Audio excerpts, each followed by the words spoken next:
২০২৫ সালের ১লা জানুয়ারিতেই পত্রপত্রিকায় খবর এলো এখন থেকে জন্ম নেয়া শিশুরা জেনারেশন বেটার অন্তর্ভুক্ত। ওদিকে ২০২৪ সালে বাংলাদেশে সংঘটিত ঐতিহাসিক জুলাই বিপ্লবের পর সবচাইতে বেশি যে টার্ম শোনা গিয়েছে তা হলো জেন জি, অর্থাৎ জেনারেশন জি।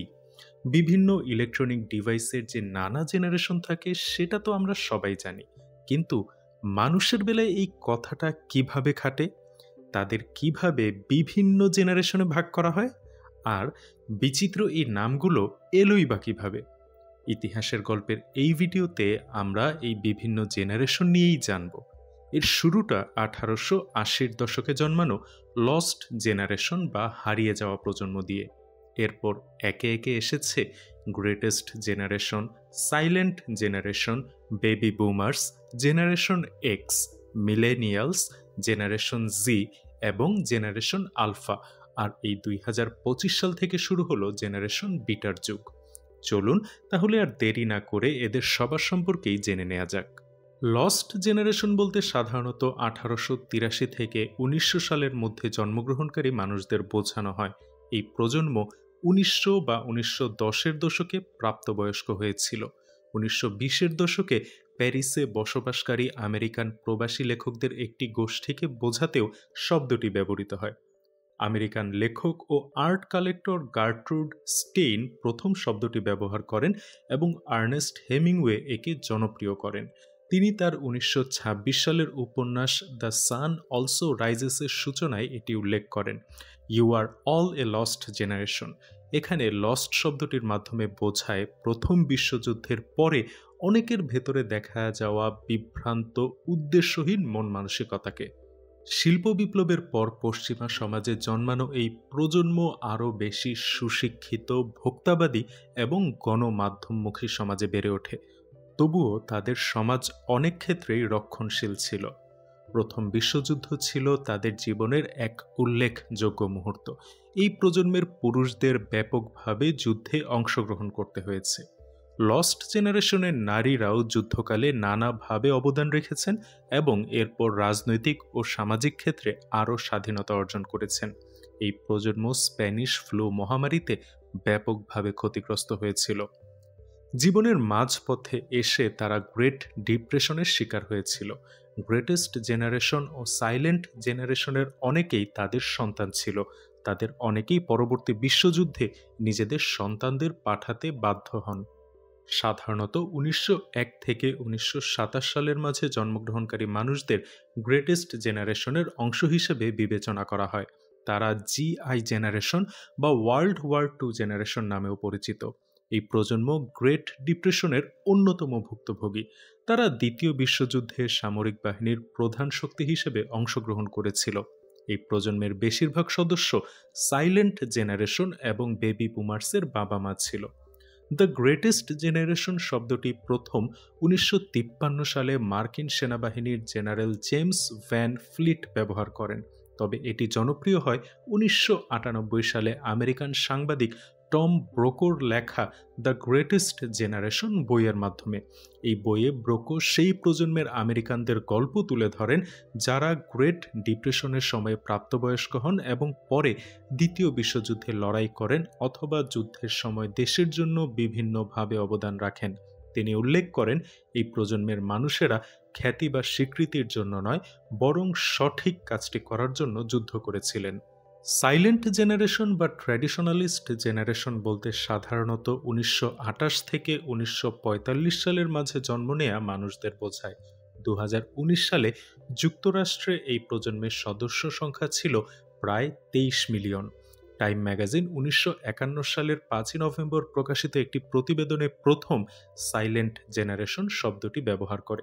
এই প্রতিবেদনের শিরোনাম ছিল দ্য ইয়াঙ্গার জেনারেশন, তবে মনে করা হয় শব্দটি তার আগেও ব্যবহৃত হয়েছিল।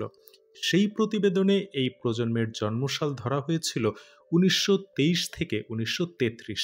পরবর্তীতে এই সময়সীমা বদলে বর্তমানে ব্যবহৃত বছরগুলোতে চলে আসা হয়। ধারণা করা হয় ম্যাকার্থি যুগের সময়ে অনেক তরুণ বিশ্বাস করত যে মুখ খুললেই বিপদ আছে, এজন্য তাদের সাইলেন্ট জেনারেশন অর্থাৎ নীরব প্রজন্ম বলা হয়। যুক্তরাষ্ট্রে 1930-এর গ্রেট ডিপ্রেশন এবং দ্বিতীয় বিশ্বযুদ্ধের কারণে মানুষ কম সন্তান নিতে শুরু করে, তাই এই প্রজন্মের জনসংখ্যা তুলনামূলক কম। এদের অনেকেই কোরিয়ান যুদ্ধে লড়াই করেছে। যুক্তরাজ্যেও এই প্রজন্ম কম জন্মহারের সময় জন্ম নিয়েছিল। তরুণ বয়সে তারা ট্র্যাডিশনাল লাইফস্টাইলের মাধ্যমে সুখী জীবন কাটিয়েছে, মধ্য বয়সে অর্থনৈতিক টানাপোড়েন দেখেছে এবং বৃদ্ধ বয়সে তুলনামূলক স্বাচ্ছন্দ্যে থেকেছে। সোভিয়েত ইউনিয়নে এই প্রজন্মকে 60 ইয়ার্স বলা হয়। অস্ট্রেলিয়ায় তাদের বলা হয় দ্য বিল্ডার্স। এই প্রজন্মের বেশিরভাগ মানুষ বেবি বুমার্স এবং জেনারেশন এক্স এর বাবা মা। বেবি বুমার্স বা বুমার্স বলতে সাধারণত 1946 থেকে 1964 সালের মধ্যে জন্ম নেয়া মানুষদের বোঝানো হয়। বেশিরভাগ বুমার্সই জেনারেশন এক্স এবং মিলেনিয়ালস প্রজন্মের বাবা মা। বেবি বুম বলতে জন্মহারের উল্লেখযোগ্য বৃদ্ধিকে বোঝায়। বেবি বুমার শব্দটি প্রথম ব্যবহার করা হয় 1963 সালের জানুয়ারি মাসে ডেইলি প্রেসে প্রকাশিত একটি প্রতিবেদনে লেখক লেসলি জে নেসন উল্লেখ করেন, কলেজে ভর্তি হওয়ার জন্য বিশাল সংখ্যক শিক্ষার্থী প্রস্তুতি নিচ্ছে, কারণ বেবি বুম প্রজন্মের বড়দের বয়ঃসন্ধিকাল শুরু হচ্ছিল। পশ্চিমা দেশগুলোতে 1950 এবং 60-এর দশকে বেবি বুমার্সের শৈশব শিক্ষা ব্যবস্থার বড় ধরনের সংস্কারের মধ্য দিয়ে গিয়েছে। তাদের সমাজে এটা ছিল অর্থনৈতিক সমৃদ্ধি এবং দ্রুত প্রযুক্তিগত উন্নতির যুগ। চীনে বেবি বুমার্স প্রজন্ম সাংস্কৃতিক বিপ্লবের মধ্য দিয়ে গিয়েছে এবং প্রাপ্তবয়স্ক অবস্থায় এক সন্তান নীতি মেনে চলতে বাধ্য হয়েছে। ইউরোপ এবং উত্তর আমেরিকায় অনেক বেবি বুমার্স এমন এক সময়ে বড় হয়েছে যখন তাদের সমাজে অর্থনৈতিক সমৃদ্ধি চলছিল এবং যুদ্ধ পরবর্তী হাউজিং ও শিক্ষা খাতে সরকারের ভর্তুকি ছিল। তারা এমন এক সমাজ ব্যবস্থায় বেড়ে উঠেছিল যেখানে মনে করা হতো যে সময়ের সাথে সাথে বিশ্ব আরও এগিয়ে যাবে। জেনারেশন এক্স বা জেন এক্স হল বেবি বুমার্সদের পরে এবং মিলেনিয়ালসদের আগে আসা প্রজন্ম। গবেষকরা সাধারণত 1965 থেকে 1980 সাল পর্যন্ত সময়কে জেনেক্সের জন্মকাল হিসেবে চিহ্নিত করেন।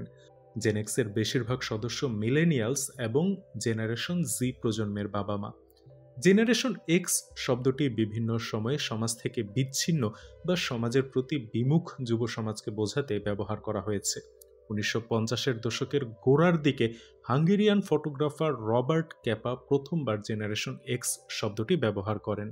দ্বিতীয় বিশ্বযুদ্ধের পরপরই বেড়ে ওঠা তরুণীদের নিয়ে একটি ফটো প্রবন্ধের শিরোনাম ছিল ওটা।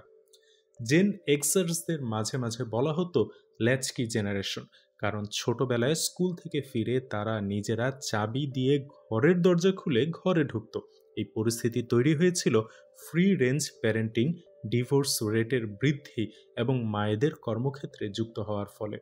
1980 এবং 1990-এর দশকে কিশোর এবং তরুণ অবস্থায় জেনেক্স প্রজন্মকে এমটিভি জেনারেশনও বলা হতো। মিউজিক ভিডিও চ্যানেল এমটিভির প্রতি তাদের আকর্ষণ থেকে এমনটা বলা হতো। অনেক সময় তাদের আলসে, নির্বিকার এবং নৈরাশ্যপূর্ণ হিসেবেও চিহ্নিত করা হতো। রাজনৈতিকভাবে এই প্রজন্ম এমন একটি সময়ে বড় হয়েছে যখন সোভিয়েত ইউনিয়ন এবং পূর্ব ইউরোপের দেশগুলো কমিউনিজমের শেষ দিনগুলোতে ছিল। তাদের যৌবনে এসব অঞ্চলে পুঁজিবাদের রূপান্তর ঘটে। পশ্চিমা বিশ্বে একই সময়ে রক্ষণশীলতা এবং মুক্তবাজার অর্থনীতির প্রাধান্য চলছিল। জেনারেশন এক্স এর পরবর্তী এবং জেনারেশন জি এর পূর্ববর্তী প্রজন্ম হল মিলেনিয়ালস। তাদের জেনারেশন ওয়াই বা জেন ওয়াইও বলা হয়। সাধারণত 1981 থেকে 1996 পর্যন্ত যাদের জন্ম তারাই এই প্রজন্মের অন্তর্ভুক্ত। মিলেনিয়ালস নামকরণের কৃতিত্ব লেখক উইলিয়াম স্ট্রস এবং নীল হাউয়ের। তারা তাদের বই generations the history of Americas future এবং millennials rising the next great জেনারেশনে এই প্রজন্ম নিয়ে আলোচনা করেছেন। ইন্টারনেট যুগে বেড়ে ওঠা প্রথম প্রজন্ম হিসেবে মিলেনিয়ালসকে প্রথম গ্লোবাল জেনারেশন বলা হয়। এই প্রজন্মের প্রধান বৈশিষ্ট্য হল internet, mobile device, social media এবং টেকনোলজির সাথে গভীর সম্পর্ক। ডিজিটাল নেটিভস শব্দটি মূলত এই প্রজন্মকে বোঝানোর জন্যই তৈরি হয়েছিল। বিশ্বজুড়ে মিলেনিয়ালসরা তাদের কর্মজীবন শুরুর সময় থেকেই বড় ধরনের অর্থনৈতিক বিপর্যয়ের শিকার হয়েছে। গ্রেট রিসেশন এবং কোভিড-19-এর মন্দার পর অনেকেই নানা অর্থনৈতিক সমস্যার মাঝে দিয়ে যাচ্ছেন। মিলেনিয়ালসকে আনলাকিয়েস্ট জেনারেশনও বলা হয়েছে, কারণ এই প্রজন্ম কর্মজীবনে প্রবেশের পর থেকে আগের প্রজন্মের তুলনায় অর্থনীতির নিম্ন প্রবৃদ্ধি এবং বারবার মন্দার মুখোমুখি হয়েছে। বিশ্বব্যাপী এই প্রজন্ম এবং পরবর্তী প্রজন্মগুলো বিয়ে বা স্বামী স্ত্রী একসাথে বসবাস দেরিতে শুরু করেছে। তারা এমন এক সময়ে জন্ম নিয়েছে যখন বিশ্বজুড়ে জন্মহার কমে যাচ্ছে এবং তারা আগের প্রজন্মের তুলনায় কম সন্তান জন্ম দিচ্ছে। এবার আসা যাক জেনারেশন জি এর আলোচনায়। তারা অবশ্য জেন জি নামে আমাদের দেশে অধিক পরিচিত। ১৯৯৭ থেকে ২০১২ সালের মাঝে যারা জন্ম নিয়েছে তাদের এই প্রজন্মের অন্তর্ভুক্ত বলে ধরে নেওয়া হয়। জেনারেশন এক্স এর পরে দ্বিতীয় প্রজন্ম বলে বর্ণের ধারাবাহিকতা বজায় রেখে এই জেনারেশনের এমন নাম দেওয়া হয়েছে। এর পাশাপাশি তাদের I generation, homeland generation, net gen, digital natives, neo digital natives, pluralist generation, internet generation এবং সেন্টেনিয়ালস নামেও অভিহিত করা হয়।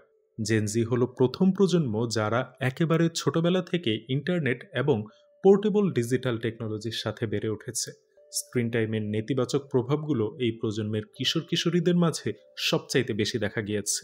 জেনারেশন আলফা নামটি গ্রিক বর্ণমালার প্রথম অক্ষর আলফা থেকে নেওয়া হয়েছে। তারাই প্রথম প্রজন্ম যারা পুরোপুরি একবিংশ শতকে জন্মগ্রহণ করেছে। ২০১০-এর দশকের শুরু থেকে ২০২০-এর দশকের মাঝামাঝি পর্যন্ত যারা জন্ম নিয়েছে তাদেরই সাধারণত এই প্রজন্মের সদস্য হিসেবে মনে করা হয়। অবশ্য এই সময়সীমা উৎস অনুযায়ী ভিন্ন হতে পারে।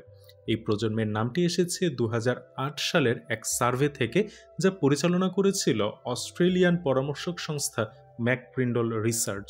সংস্থার প্রতিষ্ঠাতা মার্ক ম্যাকক্রিন্ডলকে এই নামকরণের কৃতিত্ব দেওয়া হয়। জেনারেশন আলফা এমন এক সময়ে জন্মগ্রহণ করেছে যখন সারা বিশ্বে জন্মহার ক্রমশ কমছে। এই প্রজন্ম তাদের ছোটবেলায় কোভিড-১৯ মহামারী দেখেছে। যাদের কাছে টেকনোলজিক্যাল অ্যাক্সেস ছিল তারা মূলত ইলেকট্রনিক ডিভাইস, সোশ্যাল মিডিয়া এবং স্ট্রিমিং সার্ভিসের মধ্য দিয়ে বেড়ে উঠেছে। জেনারেশন বেটার মাধ্যমে জেনারেশন আলফার পরবর্তী প্রজন্মকে বোঝায়। এই প্রজন্মের জন্মের সময়সীমা ধরা হয়েছে ২০২০-এর মাঝামাঝি থেকে ২০৩৯ সাল পর্যন্ত। ডিয়ার ভিউয়ার্স, বিভিন্ন জেনারেশনের নামকরণ, তাদের বিভিন্ন রকমের বৈশিষ্ট্য নিয়ে আমাদের ভিডিওটি এখানেই শেষ করছি।